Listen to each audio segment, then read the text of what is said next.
साबिक वज़ीर आज़म इमरान खान अटक जेल में तोशाखाना केस में कैद थे, लेकिन इस्लामाबाद हाई कोर्ट ने सज़ा को मुअत्तल कर दिया। इसके बावजूद भी चेयरमैन पीटीआई इमरान खान की रिहाई मुमकिन नहीं हो पाई। वो अब भी जेल में है और साइफर केस में उन्हें गिरफ्तार कर लिया है। क्या अब ये सिलसिला चलता रहेगा कि एक केस से दूसरे केस में उन्हें गिरफ्तार किया जाता रहे और वो एक लंबे अरसे तक जेल में ये गिरफ्तारियां जो हैं वो भुगतते रहेंगे, या क्या सूरत हाल होगी?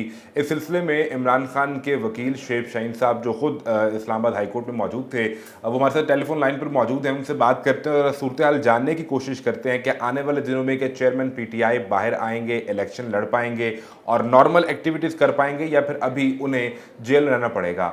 शुएब शाहीन साहब, बहुत शुक्रिया आपके वक्त का। सबसे पहले तो ये बताइए कि जो आज फैसला आया है, इसके बावजूद साबिक वज़ीर आज़म को रिहाई नहीं मिल सकी ज़मानत पर और साइफर के केस में उन्हें गिरफ्तार कर लिया गया है और 30 अगस्त तक यानी कल तक उनका रिमांड है, जुडिशल रिमांड। कैसे देखते हैं सूरत हाल को आप? देखिए, उसूली तौर पर तो साइफर केस में जो गिरफ्तारी डाली गई है वो आपने देखा है रोकार अनडेटेड है, और सुप्रीम कोर्ट के फैसले की रोशनी में मुल्जिम को प्रोड्यूस किए बगैर, जिसको फिजिकल रिमांड पे रखना हो या जुडिशल रिमांड पे रखना हो, उसको अदालत में प्रोड्यूस किए बगैर इस तरह का blanket order illegal and unconstitutional है, उसकी कोई लीगल वैल्यू नहीं है। दूसरी बात यह है कि हमने इसके अंदर प्रोटेक्टिव बेल के लिए अप्लाई कर दिया है। सेटल्ड लॉ यह है कि जिस तारीख से जिस दिन उनको उठाया गया था, गिरफ्तार किया गया था, जब आप रेस्टोर करेंगे, you will restore him in his original position. और जो हम केसेस थे इस दौरान, वो तमाम केसेस में जमानत पे थे, और लिहाजा जमानत के केसेस में वो उनको अदम पैरवी खारिज हुए हैं। उनको मौका दिया जाएगा कि आप प्रोटेक्टिव बेल कराएं। इसी तरह जिस तरह इस्लामाबाद हाईकोर्ट से पहले गिरफ्तारी हुई थी और सुप्रीम कोर्ट ने जब वापस भेजा तो उन्होंने कहा जिस जगह से, जिस कैफियत में, जिन जिन केसेस में पेश होना था, ये जाकर उनमें पेश होंगे और अपनी जमानतें करवाएंगे। तो ये भी उसी तरह का ही केस है।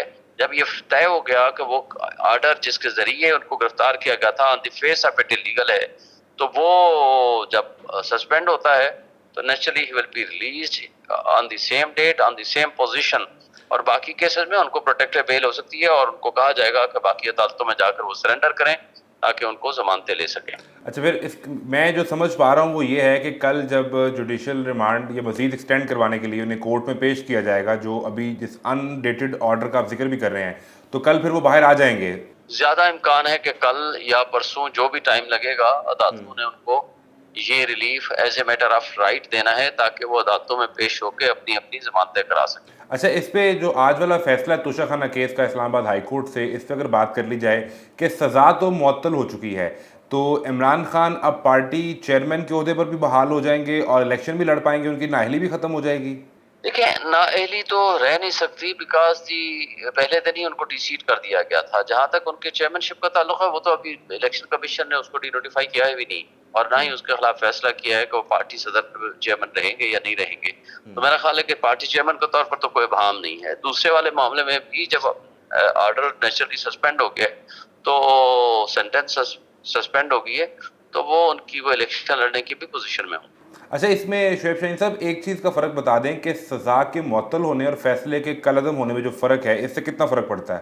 देखिए, फैसला कलअदम होने का मतलब तो मुकम्मल तौर पर केस ही खत्म हो गया। सजा के मुअत्तल होने का मतलब ये है कि वो केस का अभी मेरिट, फाइनल मेरिट, अभी केस का फैसला होगा, और उस वक्त तक इनको जमानत मिल गई है और वो ऑर्डर सस्पेंड हो गया है और वो सेंटेंस जो है वो सस्पेंड हो गई है। तो अब ये केस दोबारा ट्रायल कोर्ट में जाएगा, दोबारा से इसका ट्रायल होगा, दोबारा से शुरू होगा केस?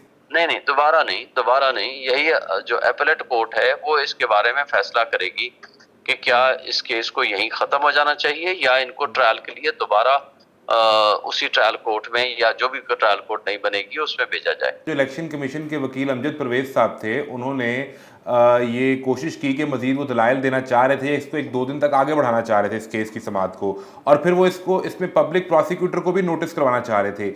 इसकी वजह आप क्या देखते हैं और क्या आगे किसी स्टेज पर आप देखते हैं कि ये मामला होगा? ये जानबूझ के इसको लंबा करना चाहते थे और वो इस हद तक, एक हद तक उसमें कामयाब ही हुए। आमिर फारूक साहब को हमने पहले दिन रिक्वेस्ट की थी कि on the face of it ये इलीगल ऑर्डर है, आप इसको सस्पेंड करें। उन्होंने हमें कहा, हमने कहा कल रख लें, परसों रख लें, तरसों रख लें। उन्होंने कहा जी 4 दिन के अंदर अंदर आपको सुन लूंगा, डेट भी हो जाएगी। पहली डेट ही 17 दिन के बाद आई है। अब ये जो कॉम्प्लिकेशन पैदा हुई है, ये उनके डिले करने की वजह से है। यानी डिले अगर वो ना करते, اگر ڈیلے نہ کرتے تو وہ ان کے ساتھ یہ نہ ہوتا کہ یہ سائبر والا مقدمہ یا یہ دوسری تیسری باقی چیزیں، وہ ساری کی چیزیں آٹومیٹکلی ویسے بھی ریسٹور ہو جانی تھی، کیونکہ تمام عدالتوں میں سے ہم ضمانت پہ تھے. تو میرا خیال ہے کہ ٹو سم ایکسٹینٹ، اور پھر الیکشن کمیشن کے وکیل نے بھی 5-6 دن اس کو ڈیلے کرا کے تو وہ اپنے مقصد میں ٹو سم ایکسٹینٹ تو وہ کامیاب ہوئے ہیں. اچھا، وہ جو اس میں پبلک پروسیکیوٹر کو نوٹس کروانا چاہ رہے تھے امجد پرویز صاحب، اس کی وجہ آپ کیا دیکھتے ہیں؟ اس کی وجہ یہی ہے نا کہ ڈیلے کرائیں، اور پبلک پروسیکیوٹر کو جو یا اسٹیٹ کو نوٹس کرانے کا کوئی تک نہیں بنتا، کیونکہ وہ تو اس میں پارٹی نہیں ہے، اور ریاست ہی تو پیچھے سارا کچھ کرا رہی ہے. تو ریاست تو آلریڈی اس میں ان فیلڈ ہے، اس میں کون سی ایسی بات ہے جو ان کو نہیں پتا یا نہیں.